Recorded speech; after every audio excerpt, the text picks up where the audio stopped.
आज के वीडियो में मैं आपको बताऊंगा जो चीन है वो बार बार देखेंगे कि आतंकवादी का संरक्षण यहाँ पे आतंकवाद जो है उसका संरक्षक बना हुआ है और बार बार आपको देखने को मिलेगा कि भारत को यहाँ पे मतलब प्रॉब्लम फेस करनी पड़ती है। और हम इसमें ये भी देखने का कोशिश करेंगे कि ये बार बार क्यों आतंकवादी को प्रोटेक्ट करता है, क्यों बचाता है। इसमें मेन रीज़न होगा हमारा जानने का कि आखिर में क्यों आतंकवादी को बचाता है। बहुत सारे लोगों को ये लगता है बार बार कि जब भी पाकिस्तानी आतंकवादी के खिलाफ यूएन में रेजोल्यूशन आता है सिक्योरिटी काउंसिल में, तो वो अपने दोस्त के लिहाजे से उसको प्रोटेक्ट करता है, बचाता है, क्योंकि उसका पाकिस्तान दोस्त है। लेकिन ये मेन रीज़न नहीं है। इसमें हम रीज़न जानने का कोशिश करेंगे आखिर में क्या रीज़न है, क्यों बार बार बचाता है। ये टोटल चीज़ें मैं आपको बताऊंगा, बस आपको पूरी तरह से ये देखना पड़ेगा। तो अब हम देखते हैं कि आखिर में ये बार बार रोक क्यों लगा देता है जो चाइना है यहाँ पे।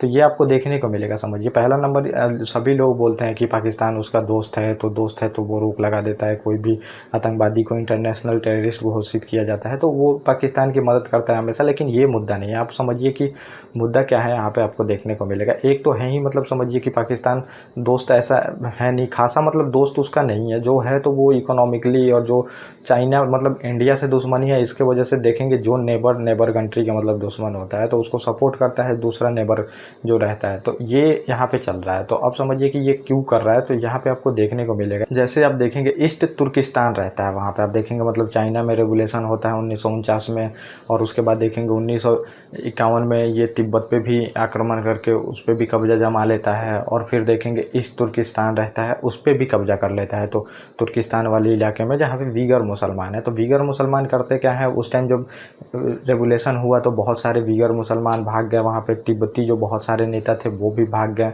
तो अब क्या है, वो पाकिस्तान में भागे। आपको देखने को मिलेगा अफगानिस्तान में भी बसे हैं, मिडिल ईस्ट में भी बसे हैं। तो अब ये करता क्या है कि इन आतंकवादियों की मदद से जो भी वहाँ पे अब मतलब ये लोग सपोर्ट भी करते हैं उसकी स्वतंत्रता की, देखेंगे वीगर मुसलमानों की, तिब्बती लोग तिब्बती का इंडिपेंडेंट की वहाँ पे मदद की बात करते हैं। तो इसके लिए ये करता है, इन आतंकवादियों को सुरक्षा प्रोवाइड करता है, वहाँ पे हथियार भी देता है, पैसा भी देता है, ताकि जो ये नेता है समझिए लीडर, और बहुत सारे नेता रहते हैं कि जो मतलब सपोर्ट करते हैं, बाहर से पैसा भेजते हैं, टेररिस्ट ग्रुप को ज्वाइन करते हैं, वहाँ पे ग्रुप बनाते भी हैं, तो इनको मरवाता है उनके थ्रू। आप देखेंगे इन आतंकवादियों के थ्रू ही ये मरवाता है। तो ये मरवाता है तो इसको बहुत सारा यहाँ पे फ़ायदा हो जाता है कि मतलब इसके यहाँ पे जो प्रॉब्लम होती है आराम से इनके द्वारा सॉल्व कर लेता है। और इसमें पाकिस्तान आर्मी भी मदद करती है, आईएसआई भी मदद करती है, और जितने ये आतंकवादी संगठन है वो तो मदद करते ही हैं। और इसको फ़ायदा में मतलब समझिए पाकिस्तान को भी फ़ायदा है, क्योंकि इतने सारे आर्म्स मिल जाते हैं, मतलब हथियार मिल जाते हैं, पैसे भी मिल जाते हैं।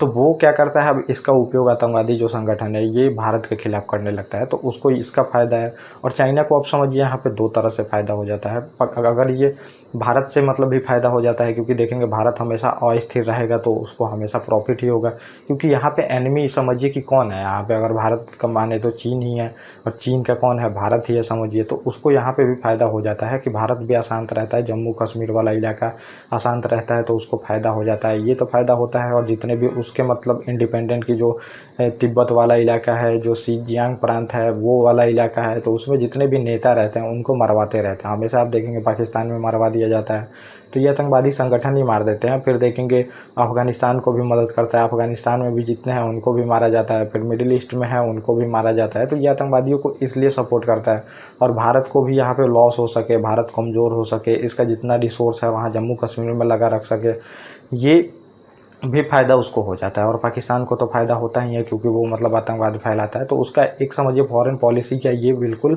समझिए कि टूल है जिसका वो उपयोग करता है, देखेंगे आतंकवाद का। तो ये उसको फ़ायदा हो जाता है, यहाँ पे आपको देखने को मिलेगा। तो ये रहता है, इस वजह से मदद करता है समझिए। और चाइना का डबल स्टैंडर्ड आप यहाँ से भी देख सकते हैं। जैसे वहाँ पर देखेंगे 9/11 की घटना होती है अमेरिका में, और इसका आपको देखने को मिलेगा बहुत ही मतलब एक समझिए कि टूल जैसा काम करता है ये जो आतंकवाद है। एक तरफ तो आपसे आतंकवाद का बात करेगा कि हम आतंकवाद के खिलाफ सबसे अग्रसर नेता होके मतलब काम कर रहे हैं, जीरो टॉलरेंस की नीति है हमारी, कोई भी आतंकवाद की हम बात नहीं सुनते हैं। और आप खुद देखेंगे कि आतंकवाद को सपोर्ट करता है। तो ये देखेंगे इसकी पॉलिसी कैसे चेंज होती है वहाँ पे, और इसका ये फ़ायदा उठाता है समझिए। देखिए जैसे 9/11 की घटना होती है वहाँ पे देखेंगे अमेरिका में, तब से ये सबसे अग्रसर नेता अपने आप को घोषित कर लेता है आतंकवाद के खिलाफ लड़ाई में। और ये करता क्यों है समझिए, क्योंकि देखेंगे इसके तिब्बत में प्रॉब्लम चल रही है, शिनजियांग प्रांत में प्रॉब्लम चल रही है। और ये करता क्या है, अब तिब्बतियों में देखेंगे इसने मतलब दलाई लामा जो है देखेंगे तिब्बत में, वहाँ के नेता प्रमुख धार्मिक गुरु हैं, उनको जो शांति का नोबेल पुरस्कार मिला है, उनको भी आतंकवादी घोषित कर रखा है। ताकि आतंकवाद का मतलब जो है, जो हम लोगों ने ईजाद किया, यूएसए ने ईजाद किया, हम तो पहले से ही कहते आ रहे हैं आतंकवाद बहुत बड़ी प्रॉब्लम है विश्व के लिए, तो ये ईजाद किया, अब इसका फ़ायदा ये उठाता है। अब तिब्बत के जो दलाई लामा है उनको देखेंगे आतंकवादी घोषित कर दिया वहाँ पे, और उनको भागना पड़ा और इंडिया में शरण लेनी पड़ी। और अभी आपको देखने को मिलेगा शिनजियांग प्रांत में जो भी इसके अगेंस्ट में, कम्युनिस्ट पार्टी के अगेंस्ट में खड़ा होता है, उसको टेररिस्ट घोषित कर देता है और उसको मरवा देता है। अभी कुछ दिन पहले देखेंगे 155 जो देखेंगे तिब्बती मतलब कि युवा थे, वो कम्युनिस्ट पार्टी के अगेंस्ट में रेवोल्यूशन वहाँ पे मतलब समझिए विरोध करते हैं, तो उनको आतंकवादी मतलब घोषित कर देता है। और 155 ये समझिए मर जाते हैं आग लगा के अपना। मतलब वहाँ पे आप देखेंगे कि जो वर्ल्ड अटेंशन है उसको खींचने के लिए क्या करते हैं तिब्बती लोग, अपने आत्मदाह कर लेते हैं, अपने आप को जला लेते हैं, ताकि लोग उनकी बातों को सुन सके, क्योंकि सारा बात तो उनका दबा दिया जाता है चीन द्वारा। तो अभी ये किया गया था और इनको ये मतलब समझिए चीन ने टेररिस्ट घोषित कर दिया वहाँ पे। तो आतंकवाद का जो हमने ईजाद किया है चीज़ें, उसका वो फ़ायदा उठाता है और इसीलिए अपने आप को लीडर वहाँ पे बताता है। आतंकवाद के खिलाफ लड़ाई में हम सबसे अग्रसर हैं, ताकि उन लोगों के जो आवाज़ है उनको दबा सके, अपने पर्सनल यूज के लिए करता है। फॉरेन पॉलिसी में वो भी उपयोग करता है, पर हमेशा जब भी रेजुलेशन आएगा देखिएगा यूएन में, तब वो वीटो का वहाँ पे उपयोग करता है। और वीटो सबसे ज़्यादा उपयोग समझिए हमारे अगेंस्ट में ही होता है चाइना का, ये आपको देखने को मिलेगा।